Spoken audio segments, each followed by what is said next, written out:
Hi friends ಹಾಗೂ ಎಲ್ಲ ನನ್ನ ಕುಟುಂಬದವರೇ, ನಮಸ್ತೆ ಎಲ್ಲರಿಗೂ. ಹೇಗಿದ್ದೀರಾ ಎಲ್ಲರೂ? ನಾನಂತೂ ಸೂಪರ್ ಆಗಿದ್ದೀನಿ. ನಂತರ ನೀವು ಕೂಡ ಸೂಪರ್ ಆಗಿದ್ದೀರಿ, ಇರ್ತೀರಿ ಅನ್ನೋದೇ ನನ್ನ ಭಾವನೆ. ನಾನು ಏನು ಅಡುಗೆ ಮಾಡ್ತೀನೋ ಅದನ್ನೆಲ್ಲ ನಿಮಗೆ ತೋರಿಸ್ಬೇಕು ಅನ್ನೋದೇ ನನಗೊಂದು ತುಂಬ ಇಷ್ಟದ ಕೆಲಸ. ಅದು ನಾನು ಏನು ಮಾಡ್ತೀನಿ ಅದನ್ನು ನಿಮಗೆ ತೋರಿಸ್ಬೇಕು. ಇವತ್ತೊಂದು ಸ್ಪೆಷಲ್ ಅಡುಗೆ ಮಾಡ್ತೀನಿ. ಮಲೆನಾಡಲ್ಲಿ ಸ್ಪೆಷಲ್ ಇದು. ಎಲ್ಲ ಕಡೆನೂ ಮಾಡ್ಬೋದು. ನಾವು ಮಲೆನಾಡವರಂತೂ ಮಳೆಗಾಲದಲ್ಲಿ ಜಾಸ್ತಿ ಮಾಡ್ತೇವೆ. ಹಾಗೇನೆ ಸ್ವಲ್ಪ ಹುಷಾರಿಲ್ಲ, ಬಾಯಿ ರುಚಿ ಇಲ್ಲ, ಏನು ನಾಲ್ಗೆಗೆ ರುಚಿನೇ ಅನಿಸ್ತಾ ಇಲ್ಲ ಅಂದವಾಗ ಈ ಗೊಜ್ಜು ತಗೊಂಡು ಅಂತ ಹಿಂಗೆ ನೆಕ್ಕಿ ಬಿಟ್ರೆ ಏನು ಸೂಪರ್ ಗೊತ್ತಾ ನಿಮಗೆ? ಹೌದು, ಬನ್ನಿ ಒಂದು ಸ್ಪೆಷಲ್ ಗೊಜ್ಜು ಮಾಡೋಣ. ಯಾವುದರಿಂದಪ್ಪ? ಹುಣಸೆಕಾಯಿ ಗೊಜ್ಜು ತೋರಿಸಿದ್ದೀನಿ, ಮಾವಿನಕಾಯಿ ಗೊಜ್ಜು ತೋರಿಸಿದ್ದೀನಿ, ವೆರೈಟಿ ಗೊಜ್ಜುಗಳು ತೋರಿಸಿದ್ದೀನಿ. ಇವತ್ತು ಹುಣಸೆ ಹಣ್ಣು ಎಲ್ಲರ ಮನೆಯಲ್ಲೂ ಇರುತ್ತಲ್ವಾ, ಹುಣಸೆ ಹಣ್ಣಲ್ಲಿ ಒಂದು ಸ್ಪೆಷಲ್ ಗೊಜ್ಜು ಮಾಡೋಣ. ಬನ್ನಿ, ಏನೇನು ಬೇಕದಕ್ಕೆ ಎಲ್ಲ ನಿಮಗೆ ತೋರಿಸ್ತೀನಿ.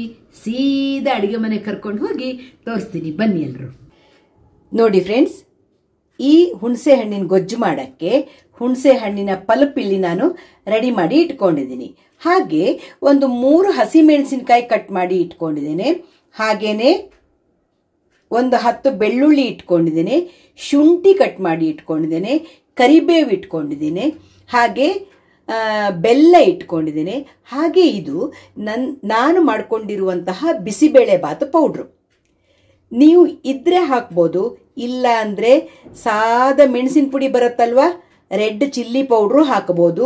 ಜೊತೆಗೆ ಪರಿಮಳ ಕೊಡೋಕ್ಕೆ ಒಂಚೂರು ಸಾರಿನ ಪುಡಿ ಅಥವಾ ಸಾಂಬಾರ್ ಪುಡಿ ಏನು ಮನೇಲಿ ನೀವು ಮಾಡಿ ಇಟ್ಕೊಂಡಿರ್ತೀರಿ ಅದನ್ನು ನೀವು ಸೇರಿಸಿ ಬಿಡಿ. ಆವಾಗ ಸೂಪರ್ ಆಗಿರೋ ಟೇಸ್ಟ್ ಕೊಡುತ್ತೆ ಅದು. ಆಯಿತಾ? ಬನ್ನಿ, ಈಗ ನಾನು ಬೆಳ್ಳುಳ್ಳಿನ ಸ್ವಲ್ಪ ಜಜ್ಜಿ ಇಟ್ಕೊಳ್ತೀನಿ. ಈಗ ಎಷ್ಟೋ ಜನ ಬೆಳ್ಳುಳ್ಳಿ ತಿನ್ನೋದಿಲ್ಲ ಅಲ್ವಾ? ಬೆಳ್ಳುಳ್ಳಿ ತಿನ್ನಲಿಲ್ಲ ಅನ್ನೋರು ಖಂಡಿತಕ್ಕೂ ಬೆಳ್ಳುಳ್ಳಿ ಹಾಕಲೇಬೇಡಿ.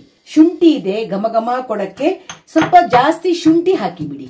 ಇದಕ್ಕೆ ನಾವು ಈರುಳ್ಳಿನೂ ಬೇಕಿದ್ರೆ ಹಾಕಬಹುದು. ನಾನು ಈರುಳ್ಳಿನೂ ಹಾಕೋದಿಲ್ಲ, ಸ್ವಲ್ಪ ಬೆಳ್ಳುಳ್ಳಿ ಹಾಕ್ತಾ ಇದ್ದೇನೆ. ಬೇಡ ಅಂದವರು ಬಿಟ್ಬಿಡಿ. ಬೆಳ್ಳುಳ್ಳಿ ಜಜ್ಜಿ ಇಟ್ಕೊಂಡೆ. ಆಯ್ತು, ಈಗ ನಾವು ಮಾಡೋಣ. ಗ್ಯಾಸ್ ಹಚ್ಚಿ ಬಾಣಲೆ ಬಿಸಿ ಆಗುವಾಗ ಒಂದು 3 ಚಮಚದಷ್ಟು ಎಣ್ಣೆ ಹಾಕಿದೆ. ನಿಮ್ಮ ಇಷ್ಟ, ಯಾವ ಎಣ್ಣೆ ಬೇಕಿದ್ರೆ ಹಾಕೊಳ್ಳಿ, ನಿಮಗೆ ಬಿಟ್ಟಿದ್ದು. ನಾನು ಕೊಬ್ಬರಿ ಎಣ್ಣೆ ಹಾಕಿದೆ. ಎಣ್ಣೆ ಬಿಸಿ ಆಗುವಾಗ ಉದ್ದಿನ ಬೇಳೆ ಹಾಕಿದೆ, ಸಾಸಿವೆ ಹಾಕಿದೆ, ಜೀರಿಗೆ ಹಾಕಿದೆ, ಸ್ವಲ್ಪ ಜಾಸ್ತಿನೇ ಜೀರಿಗೆ ಹಾಕಿ, ಕರಿಬೇವಿನ ಸೊಪ್ಪು ಹಾಕಿದೆ,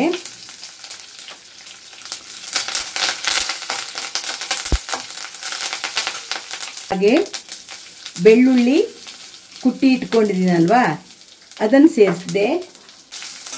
ಜೊತೆಗೆ ಹಸಿಮೆಣಸಿನಕಾಯಿ ಕಟ್ ಮಾಡಿ ಇಟ್ಕೊಂಡದನ್ನು ಹಾಕಿದೆ. ಇದನ್ನೆಲ್ಲ ಸ್ವಲ್ಪ ಬಾಡಿಸೋಣ ನಾವೀಗ.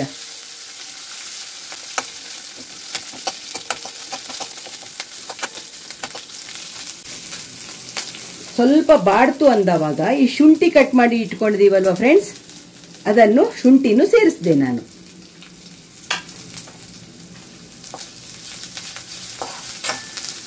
ಈಗ ಅದೆಲ್ಲ ಬಾಡ್ತಾ ಇದೆ. ನಾನೀಗ ಹುಣಸೆ ಹಣ್ಣಿನ ಪಲ್ಪ್ ಇಟ್ಕೊಂಡಿದ್ದೀನಲ್ವಾ,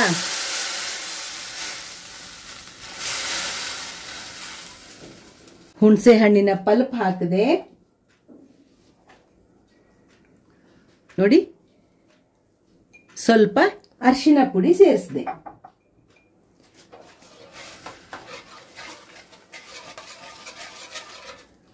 ಅದು ಒಂದು ಕುದಿ ಬರಲಿ. ಈಗ ಇದೇನಂದ್ರೆ ಹುಳಿ ಸಿಹಿ ಖಾರ ಉಪ್ಪು ಎಲ್ಲನೂ ಇದರಲ್ಲಿ ಇರೋದ್ರಿಂದ ಬಾಯಿಗೆ ತುಂಬ ರುಚಿ ಕೊಡುತ್ತೆ ಫ್ರೆಂಡ್ಸ್. ಹಾಗಾಗಿ ಬಾಯಿ ರುಚಿ ಇಲ್ದವರಿಗೆಲ್ಲ ತುಂಬ ಉಪಯೋಗ ಆಗತ್ತೆ ಇದು. ಈಗ ಕುದಿಯಕ್ಕೆ ಶುರುವಾಯಿತು ನೋಡಿ. ಸ್ವಲ್ಪ ಜಾಸ್ತಿನೇ ಬೆಲ್ಲ ಬೇಕಿದ್ದಕ್ಕೆ. ನೋಡಿ, ಇಷ್ಟು ಬೆಲ್ಲ ಹಾಕಿದೆ ನಾನು. ಹಾಗೆ ನೋಡಿ, ರುಚಿಗೆ ಎಷ್ಟು ಬೇಕು ಉಪ್ಪು ಹಾಕಿದೆ.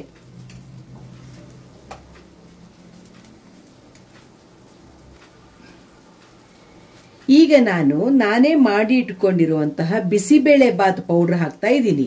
ನೀವು ಸಾರಿನ ಪುಡಿನೂ ಹಾಕಿ ಅಥವಾ ಸಾಂಬಾರ್ ಪುಡಿ ಇದ್ರೆ ಅದು ಹಾಕಿ, ಯಾವುದೂ ಇಲ್ವಾ ಮೆಣಸಿನ ಪುಡಿ ಅಂತೂ ಇದ್ದೇ ಇರತ್ತಲ್ವಾ, ಸ್ವಲ್ಪ ಮೆಣಸಿನ ಪುಡಿ ಹಾಕಿ. ಆದೀತಾ, ನಿಮ್ಮ ಇಷ್ಟ, ಯಾವುದು ಬೇಕಿದ್ರೆ ನೀವು ಆ್ಯಡ್ ಮಾಡ್ಬೋದು. ನಾನೀಗ ಇದ್ರ ಜೊತೆಗೆ ಸ್ವಲ್ಪ ಮೆಣಸಿನ ಪುಡಿನೂ ಆ್ಯಡ್ ಮಾಡ್ತೀನಿ, ಯಾಕಂದ್ರೆ ಬಿಸಿಬೇಳೆ ಬಾತ್ ಪೌಡ್ರಲ್ಲಿ ತುಂಬ ಖಾರ ಏನಿಲ್ಲ ಅದು. ನೋಡಿ, ಈಗ ನಾನು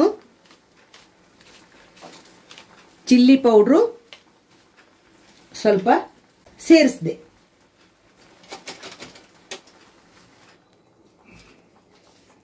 ನೋಡಿ ಫ್ರೆಂಡ್ಸ್, ಚೆನ್ನಾಗಿ ಕುದೀತಾ ಇದೆ. ಈಗ ಇದು ಚೆನ್ನಾಗಿ ಕುದಿಬೇಕು. ಚೆನ್ನಾಗಿ ಕುದ್ರೆ ಏನಾಗತ್ತಂದ್ರೆ, ನೀವು ಇದನ್ನ ತಣ್ಣಗಾಗಿ ಬಿಡ್ತೀರಲ್ವಾ, ಆವಾಗ ಒಳ್ಳೆ ಲೇಹ ಆದಂಗೆ ಆಗತ್ತೆ. ಇದು ಅನ್ನದ ಜೊತೆ ಕಲ್ಸ್ಕೊಂಡ ಊಟ ಮಾಡಕ್ ಎಷ್ಟು ರುಚಿ ಅಂತೀರ. ಇದು ದೋಸೆಗೂ ಚೆನ್ನಾಗಿರುತ್ತೆ, ಇಡ್ಲಿಗೂ ಚೆನ್ನಾಗಿರುತ್ತೆ, ಅನ್ನಕ್ಕೂ ತುಂಬ ಚೆನ್ನಾಗಿರುತ್ತೆ. ಇದನ್ನ ಇನ್ನೂ 5 ನಿಮಿಷ ನಾನು ಕುದಿಯಕ್ಕೆ ಬಿಡ್ತೀನಿ. ನೋಡಿ, ಈಗ ಕೊತ ಕೊತ ಕೊತ ಕುದೀತಾ ಇದೆ, ಚೆನ್ನಾಗಿ ಕುದೀತು. ನಾನೀಗ ಗ್ಯಾಸ್ ಆಫ್ ಮಾಡ್ತೀನಿ. ನೋಡಿ, ಸೂಪರ್ ಆಗಿರೋ ಹುಣಸೆ ಹಣ್ಣಿನ ಗೊಜ್ಜು ರೆಡಿ ಆಗತ್ತೆ. ಇದು ತಣ್ಣಗಾದ್ಮೇಲೆ ಇನ್ನೂ ದಪ್ಪ ಆಗತ್ತೆ ಫ್ರೆಂಡ್ಸ್, ಒಳ್ಳೆ ಲೇಹ ಆದಂಗೆ ತಿಕ್ಕಾಗಿ ಬರುತ್ತೆ. ಸ್ವಲ್ಪ ಗೊಜ್ಜನ್ನು ನೀವು ನಾಲ್ಗೆಗೆ ತಾಗಿಸ್ಕೊಂಡು ಬಿಟ್ರೆ ಆ ಟೇಸ್ಟ್ ಹೇಳಕ್ ಸಾಧ್ಯ ಇಲ್ಲ. ನಾನು ತೋರಿಸ್ತೀನಿ ನಿಮಗೆ. ನೋಡಿ ಫ್ರೆಂಡ್ಸ್, ತಣ್ಣಗಾದ್ಮೇಲೆ ಚೆನ್ನಾಗಿ ದಪ್ಪ ಆಗತ್ತೆ. ಅದು ಬಿಸಿ ಬಿಸಿ ಬಿಸಿ ಇದೆ. ಈಗ ಹುಣಸೆ ಹಣ್ಣಿನ ಗೊಜ್ಜು ತುಂಬ ರುಚಿ ಫ್ರೆಂಡ್ಸ್. ಇದು ತಣ್ಣಗಾದ ತಕ್ಷಣ ದಪ್ಪ ಆಗತ್ತೆ. ಅದೀಗ ಫುಲ್ ಬಿಸಿ ಇದೆ ಅಲ್ಲ. ನೋಡಿ ಫ್ರೆಂಡ್ಸ್, ಹುಣಸೆ ಹಣ್ಣಿನ ಗೊಜ್ಜು ರೆಡಿ ಆಯ್ತು. ಸೂಪರ್ ಆಗಿರತ್ತೆ. ಒಂದ್ಸಲ ಮಾಡಿ ನೀವು ಟೇಸ್ಟ್ ಮಾಡಿ ನನಗೆ ಹೇಳಿ, ಆಯ್ತಾ?